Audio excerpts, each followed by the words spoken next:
জ্বালানি তেলের সরবরাহ সংকটে চট্টগ্রামের অনেক পেট্রোল পাম্প বন্ধ। যেগুলো খোলা সেখানে গাড়ির দীর্ঘ লাইন, ঘন্টার পর ঘন্টা অপেক্ষার পর রেশনিং করে অল্প পরিমাণ তেল দেয় ক্ষুব্ধ গ্রাহকরা। পেট্রোল পাম্প কর্মীদের সাথে লেগে আছে বাকবিতণ্ডা। ডেন্টিস্টের পরামর্শ নাও নতুন কোলগেট অ্যাক্টিভ সল্ট।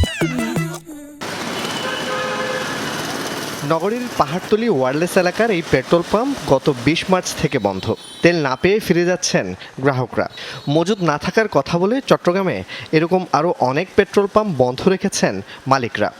5 দিন ধরে আমরা তেল পাচ্ছি না, কিন্তু কাস্টমারদের বোঝাইতে পারতেছি না যে স্টক টোটালি শেষ, মানে না মেশিন একটাও চলতেছে না।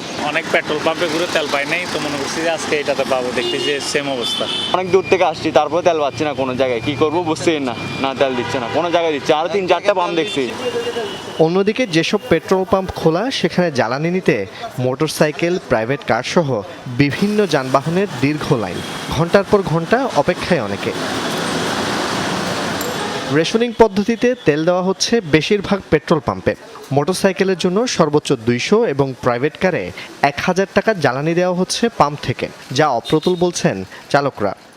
আমাকে 100 টাকা বা 200 টাকা তেলগুলো দিচ্ছে, তো আমরা আসা যাওয়ার মধ্যে অর্ধেক চলে যায়, আমরা আর অর্ধেক দিয়ে কীভাবে চলবো? আধা ঘন্টা লাইনে দাঁড়ায় শুনতেছি 200 টাকা তেল দিচ্ছে। 200 টাকার দিচ্ছে, কোথাও 500 টাকা দিচ্ছে, আর যেখানে মানে অনেক লম্বা লাইন। এইভাবে আর কদিন চলবে ভাই? তেলের সমস্যাটা সমাধান কি হবে না?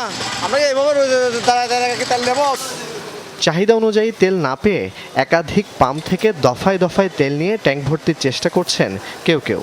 মাইলেজ এমনি কম, এখন না 200 টাকা নিলে আবার অন্য জায়গা থেকে তেল নিতে হবে, কিছু করার নাই। 200 টাকা তেল দিয়ে তো হবে না, বিদে আমার অন্য পাম্পে গিয়ে দাঁড়ায় তেলটা দিতে হচ্ছে, কারণ আমার তেলটা প্রয়োজন। একবার তেল নিয়ে আরেকটা পাম্পে আমাদের তাড়াহুড়া করে আরেকটা জায়গাতে লাইন দিতে হচ্ছে।